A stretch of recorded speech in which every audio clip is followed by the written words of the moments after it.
Door C, the hidden tax you don't vote on.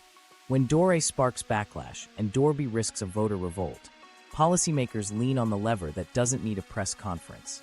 Borrow the difference, let the central bank keep markets calm, and let inflation carry part of the weight. Nobody votes on it. You just notice that your raise disappears into prices and your savings by less than they did. Here's how it moves. The Treasury issues more debt to cover benefits and healthcare as costs outrun dedicated revenues. If buyers, pensions, banks, foreign funds absorb it at reasonable rates, the extra borrowing feels painless. If demand thins, yields rise. Then the central bank faces a choice. To steady markets or rescue growth in a downturn, it can cut rates or buy bonds, adding liquidity. Money conditions loosen.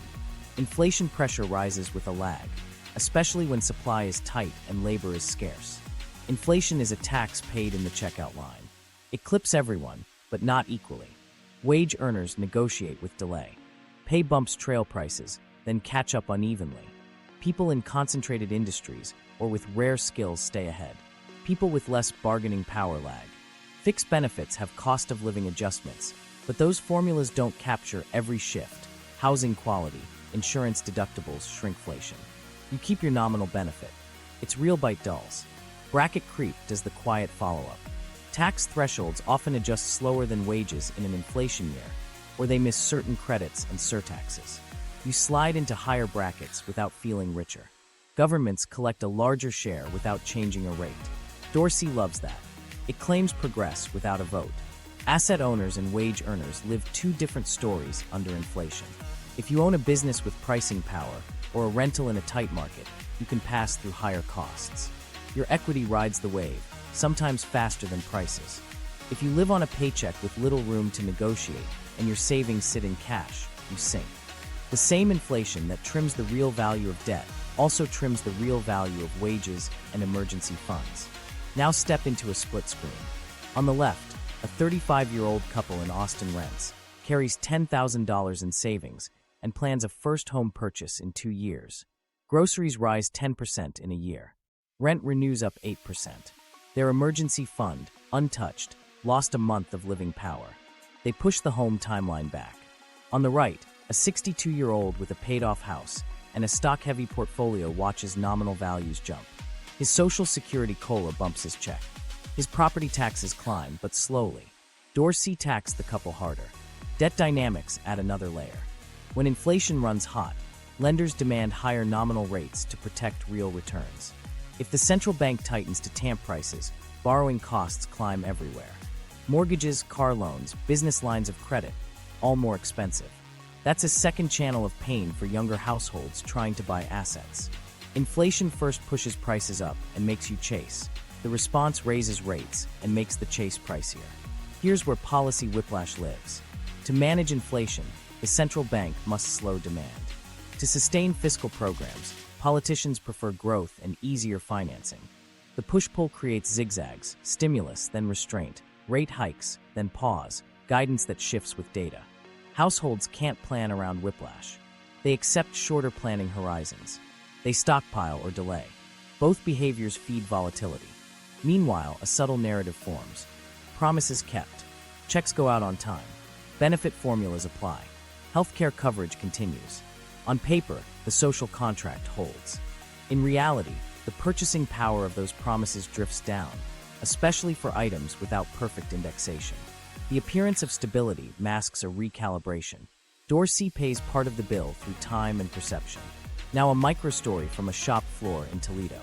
A 29-year-old machinist gets a 3% raise after a strong review. Gas is up 20 cents a gallon, eggs spike again, and his landlord emails about market adjustments. He increases his 401k contribution by 1% to stay disciplined, then pulls it back after 3 months because overtime dried up and utilities jumped. Nobody cut his benefit. Nobody raised his payroll rate. The hidden tax arrived in his grocery cart and his power bill. The dollar's credibility is the guardrail. If markets believe inflation will settle and debt is manageable, Dorsey can be used sparingly without lasting damage. Abuse it, and investors demand higher risk premiums. Currency weakens. Imported goods cost more. Inflation expectations unanchor. Then you're not smoothing a crisis, you're feeding it. Restoring credibility requires harsher medicine later. Deeper rate hikes, sharper spending restraint, or explicit tax increases layered on top of the inflation you already endured. There's also a distributional boomerang. Older homeowners with assets see their balance sheets inflate, then face higher insurance and maintenance costs and modest real benefit erosion. Younger renters pay through rising rents, rising rates, and delayed asset entry.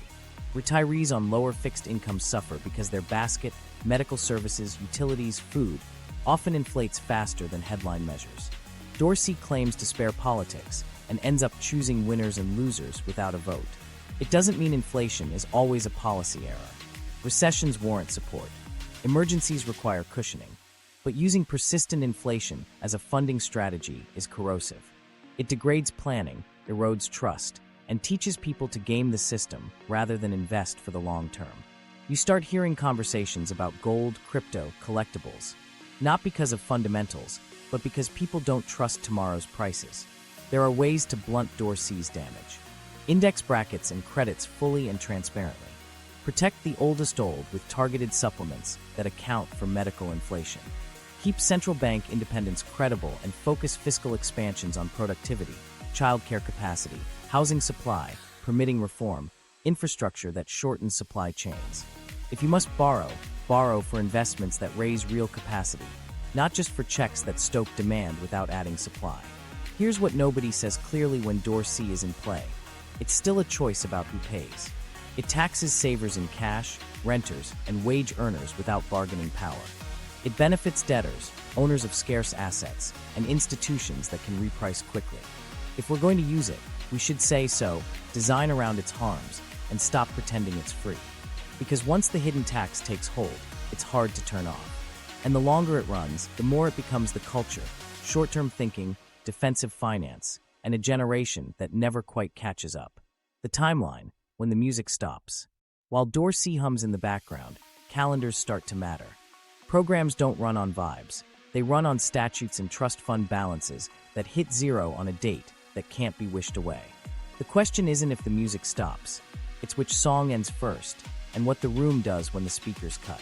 Start with Social Security's old age and survivors insurance, the big check. Trustees have pointed to an early to mid-2030s window for trust fund depletion. The exact year moves, strong employment pushes it later, recessions pull it forward, but the idea is steady. Sometime around the early 2030s, absent changes, the trust fund balance hits zero. That doesn't end checks. It triggers the rule that benefits can only equal incoming payroll taxes. Translation: an across-the-board cut from scheduled levels on the order of a quarter. Not theoretical, a formula. Medicare's Hospital Insurance Trust Fund tracks a similar arc, with depletion also projected in the early 2030s give or take a few years depending on costs and payroll strength. When HI depletes, provider payments must match revenues unless Congress acts, which means automatic reductions to hospitals and skilled nursing facilities. Parts B and D don't deplete because they're funded by general revenue and premiums, but their growth puts pressure on taxes and deficits every single budget cycle. One cliff, one staircase, both moving toward the same wall. Now layer politics on that actuarial map. Congress rarely moves early. The 1983 Social Security reforms happened months from insolvency, signed in April after emergency measures kept checks going. That muscle memory encourages brinkmanship. Expect hearings, white papers, a commission or two, then a late-night vote with a package that blends tax and benefit tweaks. The closer the date, the sharper the must-pass energy. The farther the date, the easier it is to punt. Economic shocks shove the timeline. A recession slashes payroll tax inflows and raises unemployment, accelerating Social Security's drawdown and stressing Medicare as incomes fall and people shift coverage. A bull market and tight labor market do the opposite, fattening payrolls and delaying the reckoning. The window breathes with the cycle, which gives optimists cover to say, "We've got time," and gives realists heartburn because time is the one thing compounding uses against you when you delay fixes. Demographics aren't delaying. Peak boomer retirements hit in waves through the 2020s and early 2030s, then taper. Replacement cohorts are smaller. Immigration policy can widen or narrow the pipeline. A young skewed inflow buys years. A stall subtracts them.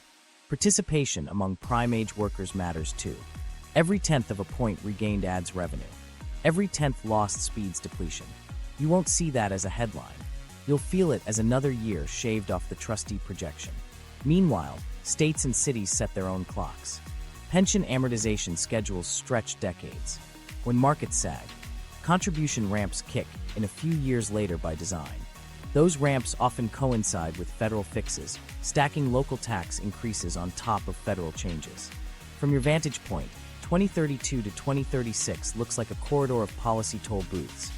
Payroll tweaks, COLA adjustments, Medicare provider debates, property tax hikes to shore up pensions, and premiums that keep edging higher. So what actually happens the year it breaks? Picture a trustee report landing in spring with a depletion date that crosses into the next presidential term. Markets sniff risk. Advocacy groups mobilize. Friends text friends. Clips go viral. Phones light up. Drafts circulate with phased payroll hikes starting next January, a lifted wage cap above a new tier, a slow retirement age nudge for those under 50, and a COLA trim via index change. Medicare's package leans on drug pricing, site-neutral payments, and a bump in IRMA surcharges. None of it is enough alone. Together, it squeaks by the actuary's test. Here's where the personal calendar intersects the national one. If you're 28 now, you'll be in your late 30s when the Social Security fix lands. That's prime family and mortgage time. A payroll bump right then steals compounding you can't get back. If you're 58, you'll likely be shielded from the harsher edges, but Medicare premium surcharges and tax shifts can still hit your high-earning years. The timeline's pain is age-specific, because phase-ins protect those closest to benefits and lean on those farthest away. Market shocks can turn corridors into choke points. A sharp downturn in 2029 would widen deficits, speed trust fund drawdowns, and force a faster, larger package under worse conditions. A productivity boom could do the opposite. More taxable wages, more breathing room, a smaller fix. Betting on booms is not a plan. Betting against recessions is worse. What nobody likes to say out loud is that the fix tends to arrive late and skew young by design. Late means changes must be bigger. Skewed means the people who can't vote the current Congress out-absorb more of the adjustment. That's the playbook because it's the path of least political pain. So the timeline isn't just dates on a chart. It's a map of when your pay, your prices, and your expectations collide with laws written decades ago. The music doesn't stop all at once. It stutters, then someone hits a new track. Higher taxes here, lower growth there, quieter inflation in between. If you know roughly when the switch flips, you can prepare. If you don't, you become the buffer that absorbs the static. How they fixed it last time, and what that tells us. 3 days earlier than anyone expected, in April 1983, Congress stared over a cliff and moved. Checks were weeks from bouncing. The rescue came as a package with clean labels and sharp edges. Raise payroll taxes, push the full retirement age from 65 towards 67 over decades, start taxing Social Security benefits for higher-income retirees, and trim disability and early retirement incentives at the margins. It read like technocracy. It felt like time bought. To understand why that package worked, we need to go back to the mechanics. The commission, chaired by Alan Greenspan, built political cover. Bipartisanship spread ownership, so neither party bore all the blame. The reforms had 3 traits. First, they phased in. The retirement age rise didn't hit current retirees, barely touched near retirees, and landed squarely on younger workers who had decades to adjust on paper. Second, they broadened the base. By making benefits taxable above certain income thresholds, the program reclaimed revenue from better-off retirees without cutting their nominal checks. Third, they overcollected for a while. Payroll tax increases created surpluses that flowed into the trust fund, building the IOU cushion we now lean on. What nobody grasped in the glow of that deal was how those choices would echo. Phase-ins deferred political pain, but guaranteed that younger cohorts paid more and received proportionally less than the generation they were supporting. Taxing benefits introduced a precedent. Social Security could be both an earned benefit and taxable income. The surplus strategy solved the immediate crisis and set up today's accounting. Special treasuries piling up, then redeeming right as the boomer wave arrives. The media called it a save.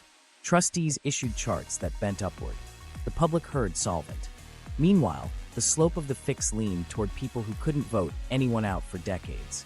A 25-year-old in 1983 gave more, expected later, and saw part of his future benefit taxed, if his retirement income rose enough. It was the cleanest, messy solution available, and it held because the economy could absorb it. Strong growth, high labor force participation, and falling inflation through the late 80s and 90s. There were trade-offs inside the trade-offs. Raising the normal retirement age is a benefit cut by another name. It didn't touch the formula. It reduced the number of years you collect at the full rate and increased penalties for early claiming. Taxing benefits added a wedge. Save outside the system, and your success would send some of your Social Security back through the tax code. For lower earners, the package protected the floor. For middle earners, it tightened the belt invisibly. Now zoom out. What does that tell us about the next fix? Expect the same architecture with harsher edges. Deficits are larger. Debt is heavier. Healthcare costs eat a bigger share. Growth is slower and more uneven. There's less room to hide mistakes. So the likely moves rhyme. Modest payroll increases phased in, a cap lift or new tier for high wages, another nudge on the full retirement age by cohort, and more aggressive taxation of benefits for retirees with moderate to high incomes. Add a COLA index change branded as more accurate. Sprinkle drug pricing and provider payment changes to claim Medicare savings. Layer in IRMA expansions quietly. The lesson isn't just which levers they pulled, it's how they sold them. The 1983 deal framed changes as fairness and modernization. It paired pain with shared credit and clear deadlines. Today, the same playbook needs more honesty about distribution. If phase-ins hit younger workers hardest, say so and exchange it for something tangible. Childcare support that raises participation, immigration reforms that widen the worker base, training credits that help older workers shift jobs as retirement ages rise. If benefits will be taxed more, hard index the threshold so bracket creep doesn't silently expand the net. There's also a caution about relying on trust fund optics. After 1983, surpluses seemed to secure the future. They secured time. They didn't secure demographics. The trust fund was a bridge, not land on the other side. If the next package builds another bridge, bigger surpluses now, drawdowns later, tie it to automatic stabilizers. If payroll inflows underperform, rates move a tenth higher automatically. If healthcare costs beat a target, Part B premiums and provider updates adjust by formula. Don't wait for midnight votes. Listen to a senator in a closed-door meeting.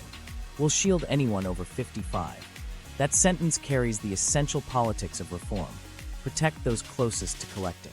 It also explains why the young will pay again. If you're 30, you're the margin where math meets votes. The 1983 deal taught leaders that delayed pain is passable pain. Without guardrails, they'll use the same trick. There were smarter touches in 1983 worth copying. Advance notice, clear cohort tables, outreach that explained trade-offs without condescension, and a truth: the earlier you act, the gentler the slope. Today, acting early means smaller tax bumps, smaller age nudges, and fewer surprises. Acting late means a heavier blend taken faster, with markets watching and interest costs climbing. Here's the blunt takeaway. Last time, they saved the program by redefining the promise and sending the bill forward. This time, they'll redefine again. The question is whether we pair redefinition with growth and transparency, or just push the bill, once more, into the laps of the people who haven't yet had a chance to sit down.